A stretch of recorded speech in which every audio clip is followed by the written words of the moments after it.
ಪರಶುರಾಮವರಿಗೆ ನ್ಯಾಯ ಸಿಗಲೇಬೇಕು. ನ್ಯಾಯ ಸಿಗೋವರೆಗೆ ನಾವು ಜಾಗ ಬಿಟ್ಟು ಕದಲ ಎಲ್ಲ ದಲಿತಾಗ್ರಿ ಮತ್ತೆ ಹಿಂದುಳಿದವ್ರು ಎಲ್ಲ ಈ ಮಾನವ ಎಲ್ಲರೂ ಇವತ್ತು ದಲಿತರು ಒಬ್ಬರೇ ಅಲ್ಲ, ಎಲ್ಲರಿಗೆ ಪರಿಸ್ಥಿತಿ ಹಂಗೆ ಅದ. ವಿಶೇಷವಾಗಿ ದಲಿತರಿಗೆ ಹೆಚ್ಚಿನ ಸಂಕಟ ಕಾಡ್ತದ. ಅದು ಕಾಡಕ್ಕ ನಾವೆಲ್ಲ ಅನೇಕ ಒಬ್ಬ ಬೇಸಾಯಿಗೆ ಇಂಥ ಪ್ರಾಬ್ಲಮ್ ಅದ. ಸಣ್ಣ ಪುಟ್ಟ ಕಾನ್ಸ್ಟೇಬಲ್ಗಳಿಗೆ ಅನೇಕ ಅವರಲ್ಲಿ ಸತ್ಯಾಗ ಇವತ್ತು ಕಸ ಬೆಳೆಯರಿಗೆ ರೊಕ್ಕ ಕೇಳ್ತಾನ್ರಿ ಇವನ್ ಎಂತ ಸುಳ ಮಗ. ನಾನು ಅನೇಕ ಶಾಸಕರು ನೋಡೀನಿ. ನಾವು ಬಾಯಿಲಿಸಿದ್ ಬರ್ಬಾರ್ದು ಶಬ್ದ, ನಾವು ನಮಗೆ ತಲೆಗೆ ಪಿತ್ತ ಏರಿಗಿಸಿ ಬರ್ತದೆ.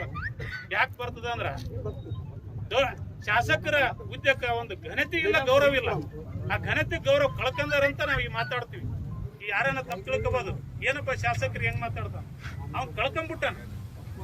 ಆ ಮೂಲೆ ಕಳ್ಕೊಂಡ್ ಮ್ಯಾಕ ಈ ಜನರು ಯಾವತ್ತ